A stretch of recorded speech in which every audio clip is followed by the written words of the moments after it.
Welcome to the deep dive. Today we are really taking on a critical mission, trying to simplify the fundamentals of configuration management, CM. If you're involved with CMMC compliance, you definitely know this domain is, well, it's labeled as the absolute foundation for protecting CUI-controlled unclassified information. We're not just here to list requirements, though. We're actually looking for maybe the shortcuts to understanding how you establish, secure, and importantly, maintain those system baselines over time. And maybe, where organizations tend to stumble most often. That's exactly the right way to frame it. Configuration management, it really is where organizations have to start. Because if you don't know the precise state of your systems, down to the specific configurations, you're essentially operating blind. Right. And, well, operating blind in any kind of controlled environment means you just can't manage risk effectively, which, let's be honest, does not end well for anyone. Your security controls, they just won't be reliable if that foundation keeps shifting underneath them. Okay, that definitely sets the stakes high. All right, let's unpack this, starting right at the beginning with practice 3.4.1, system baselining. This sounds like the core of knowing what you have as a 5-point control. So, when we talk about this foundational baseline, what exactly are we talking about? What has to be cataloged? Is like a standard asset inventory enough? Yeah, that's a common misconception. It's actually much, much more than just a typical asset inventory. It has to be truly comprehensive. It's got to cover the entirety of your environment, whether that's cloud, on-prem, hybrid, whatever. The official requirement, this specifically demand baselines for hardware, software, firmware, and documentation. Okay. So, an asset inventory might tell you, okay, we own this laptop, but the baseline, that tells you the exact OS version, the patch level, what specific apps are installed, and crucially, like you mentioned, the firmware version running on things like routers, switches, even the laptops themselves. Firmware, I can just imagine capturing that across a whole enterprise. That's probably where reality hits hard for a lot of folks, especially if you have different kinds of gear, different switch brands, various laptop models. How do you even practically maintain that level of detail in a baseline? You've definitely hit on a major implementation challenge there. It almost always requires automated tools, things like configuration management databases, CMDBs, or maybe dedicated discovery tools that can actually scan for those specific low-level details. Right. The difficulty is if you fail to catalog that specific firmware version, you're basically introducing a huge blind spot into your security posture. Think about it. If a vulnerability suddenly pops up in, say, a specific brand of network gear's firmware, and you don't actually know which of your devices are running that version. You're flying blind again. Instantly. Exactly. And the really critical link to security here is about recognizing things that shouldn't be there, unauthorized footholds. You simply cannot identify anomalies, like an unrecognized device plugged in, or an unknown open port, or some unauthorized software someone installed. You can't spot those if you haven't meticulously defined what is supposed to be there first. The baseline is fundamentally your reference point for detecting anything unusual. And like you said, this isn't just a one-time thing, check the box and you're done. It needs ongoing effort. Absolutely. It has to be maintained over time. Organizations need processes to track any deviations from that established baseline, whether that's done periodically or even continuously. And then you have to resolve those deviations right away. That drift concept. Precisely, a configuration drift. If a system starts to deviate from its secure, defined state, you need the means to detect that drift and, well, either pull it back into compliance or formally approve the change through your change control process. Okay, that continuous monitoring piece really does sound foundational. Now let's shift gears a bit. We've talked about inventory, what we have. Let's talk enforcement, how we secure it. That takes us right to 3.4.2, security configuration enforcement. This is where we define the security posture itself, right? Yes, this is where you actually establish your security baseline using hardening standards. You've identified all the components with 3.4.1. Now you put specific configurations in place purely for security purposes. But, and this is key, the requirement emphasizes doing this while still maintaining operational efficiency. Ah, the balancing act. Exactly. Security has to support the mission, not, bring everything to a grinding halt. This practice, 3.4.2, it always seems to bring up the discussion around DISA-STIGs, the Security Technical Implementation Guides. They're kind of the gold standard in federal circles, but man, they can be incredibly restrictive. Do organizations have to implement STIGs to their fullest rigor to meet CMMC? Yeah, that's a super common point of confusion, and the short answer is usually no, not necessarily to the absolute letter. Look, STIGs are rooted in NIST SP 853 controls, while CMMC requirements map back to NIST 800-171. We often lean on STIGs because, frankly, they're the most comprehensive, widely available guides for taking a standard commercial product like Windows or Cisco iOS and hardening it to meet those government-level security standards. They're a fantastic resource to leverage. Oh, But you don't have to hit every single setting in every applicable STIG. What you must do is be able to demonstrate that your chosen security baseline meets the specific objectives of the CMMC practices, which align with 800-171. So if a particular STIG setting really impedes operational efficiency, maybe, a mandated password complexity rule breaks some critical legacy app. right. Happens all the time. It does. In that case, you document that deviation. You perform a proper risk assessment on that specific exception, and you potentially use compensating controls to mitigate the risk introduced by not applying that STIG setting. The key isn't blindly following the STIG, it's justification and solid documentation for why your configuration meets the requirement, even with deviations. That practical approach makes a lot more sense. Okay, so we've inventoried everything, we've secured the configurations. Now, here's where it gets really interesting, especially I think for smaller organizations. Once these systems are secured, how do we handle the necessary updates, the modifications, the inevitable patching or adding new features without accidentally blowing up that security baseline we've worked so hard to build? Right. Now we're stepping into the realm of formalized governance. This is System Change Management Practice 3.4.3.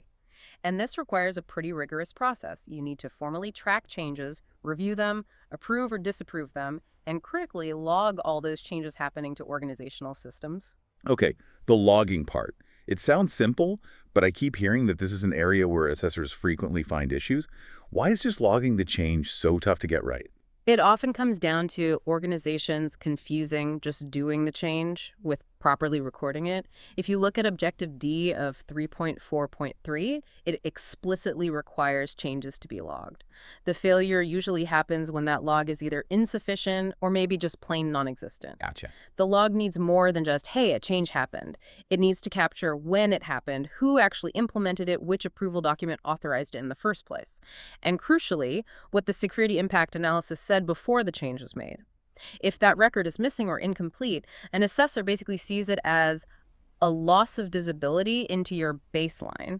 You simply can't prove that the system's current state is actually an authorized state. And think about highly automated environments like DevOps pipelines. That logging needs to be baked right into the automation. If your configurations are managed as code, the change log needs to reflect things like commit history, approvals on pull requests, deployment details. If the system changes, the paperwork, even digital paperwork, has to change right alongside it. That leads perfectly into the human side of change management. You mentioned approval, which immediately brings up separation of duties, or SOD. Now, in a small, lean organization, maybe just a few IT folks, separation of duties can seem incredibly difficult. You might have one person wearing 5 hats. Are there, compensating controls or maybe tools that can help automate that separation? Or is this practice just non-negotiable? That is probably the single greatest challenge for many small businesses in this whole domain. Separation of duties, the idea of having different people request, approve, implement, and then log a change is a fundamental security control. But if the business reality just prohibits having 4 distinct individuals involved, then yes, compensating controls become absolutely essential. Okay, like what? Well, for instance, maybe the same person requests and implements the change. Fine. But the approval process must involve someone else, like management, or a designated security person who has absolutely no part in actually doing the implementation. A separate reviewer. Exactly. Also, automated tools can really help provide compensating controls here. Think about tools that enforce mandatory peer review of code or configuration scripts before they can be deployed. Or tools that automate the logging process in a way that prevents the implementer from altering the logs after the fact. You really can't skip that review by fresh eyes. Often that's the paranoid one on the team who asks the really tough security questions. Even if that reviewer is, say, the business owner themselves, that independent check is vital. And even before a change gets to that review stage, we need to understand the potential fallout, right? Which brings us to 3.4.4, impact analyses. Correct. This is all about analyzing the potential security impact of changes before you actually implement them. It's only a single point requirement, but honestly, it holds immense weight. You should never, ever make changes willy-nilly. The impact analysis forces you to stop and think, okay, what's the actual risk here? Risk to see why availability or integrity or confidentiality if this change goes sideways. What network ports is this going to open up? What security tools might be affected or need reconfiguration? Ideally, the best way to implement this is always to test the change first. Test it in a separate, isolated environment like a staging or development system before you ever push it to production. And have a way back. Absolutely. You must document a rollback plan. Because if that change does fail in production, and sometimes they do, you need a pre-approved, quick path back to the secure baseline you worked so hard to establish in the first place. All right, let's pivot slightly now to some of the more advanced controls, the ones really focused on minimizing the overall attack surface. We often hear least privilege and least functionality used, sometimes interchangeably. Can you help us dig into the distinction specifically for practice 3.4.6? Yes, this is a really crucial distinction to grasp. Least privilege is generally about users. It's about giving people only the minimum rights and permissions they absolutely need to do their jobs, and nothing more. Least functionality, which is 3.4.6, is about the devices themselves. It's about how your servers, your endpoints, your network gear, how they are configured.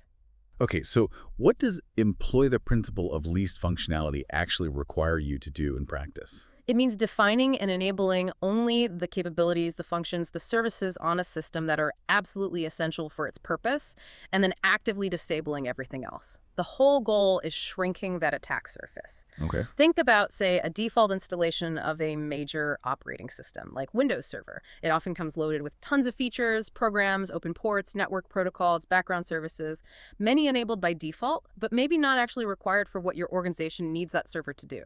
So, for example, let's say you run a server in a manufacturing plant, and its sole job is collecting machine data.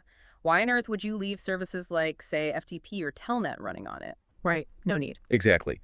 They aren't essential capabilities for that specific function. Every single running service, every open network port, every installed application that isn't strictly necessary, each one is a potential vulnerability. It's a potential new avenue for an attacker. If you leave unnecessary features running, you have, as the saying goes, expanded your attack surface unnecessarily. If you don't actually need database functions on that web server, well, don't leave the database services running and then have to worry about patching their specific vulnerabilities. Just turn them off. So where do people find guidance on what is essential functionality for different kinds of systems? Again, things like the DISA STIGs and also CIS benchmarks are invaluable here. They list dozens, sometimes hundreds, of recommended disabling actions for all sorts of technologies. They give you a really good starting point for that secure baseline.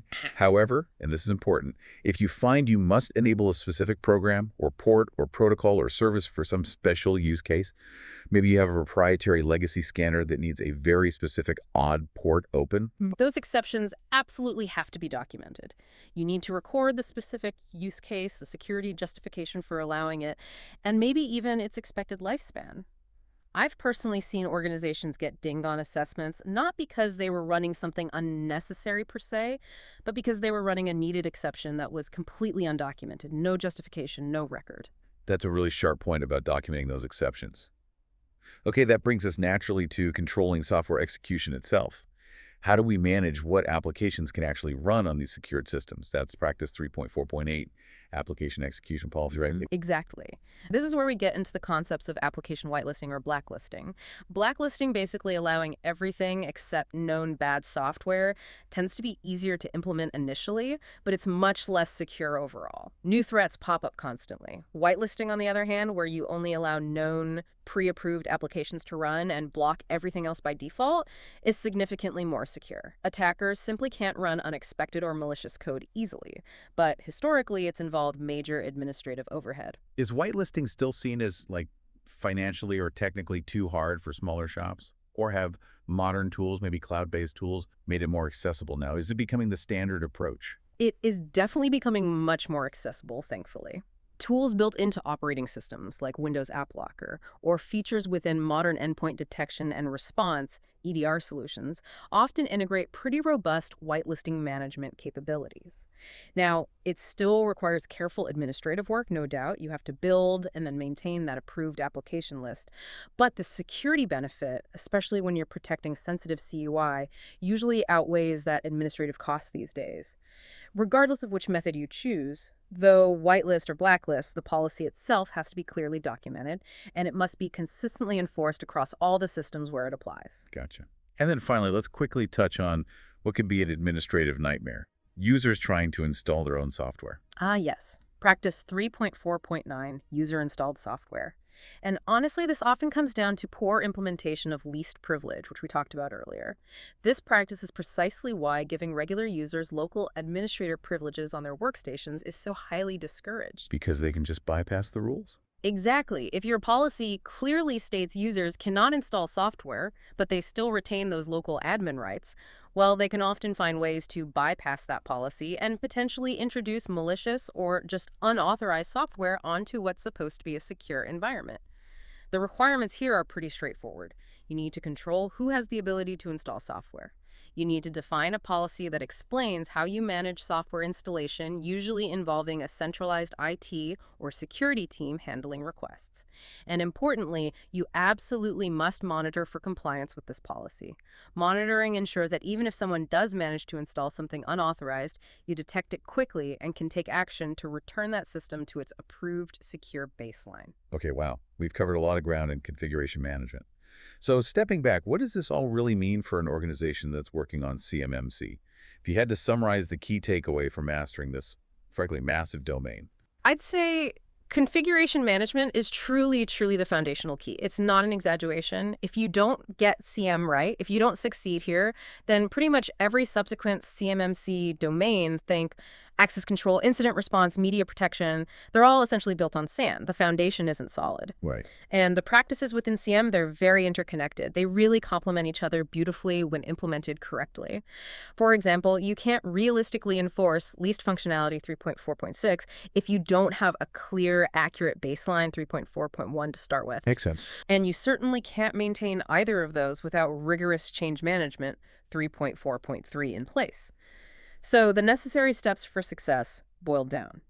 Start with comprehensive, well-documented baselining and inventory, know every component. Then establish strong security configurations, ideally based on recognized standards like STIGs, but make sure you justify any deviations. Then implement proper change management, making sure you have mandatory separation of duties or at least solid compensating controls. And finally, maintain continuous monitoring to catch configuration drift and any unauthorized activity. That provides an absolutely critical roadmap. It really feels like getting this base foundation solid makes success across all the other CMMC domains actually possible. Absolutely. It sets the stage. And, as you're putting all these necessary processes and configurations in place, maybe keep this provocative thought in mind, especially as you think about preparing for an assessment.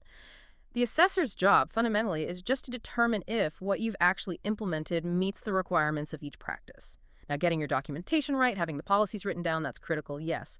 But arguably, the most important thing is being able to prove out what you've documented. Can you actually show the logs? Can you demonstrate the automated enforcement? So this raises a challenging question for you, the listener, to consider. Is your greatest weakness in configuration management the implementation itself, like actually configuring that switch correctly according to your baseline? Or is it your ability to effectively demonstrate and prove that implementation to an independent third party? Wow. That is a fantastic and probably for many a painfully relevant question to end on. Focus on the proof. Thank you so much for helping us dive deep into the real-world complexities, the nuts and bolts of configuration management today.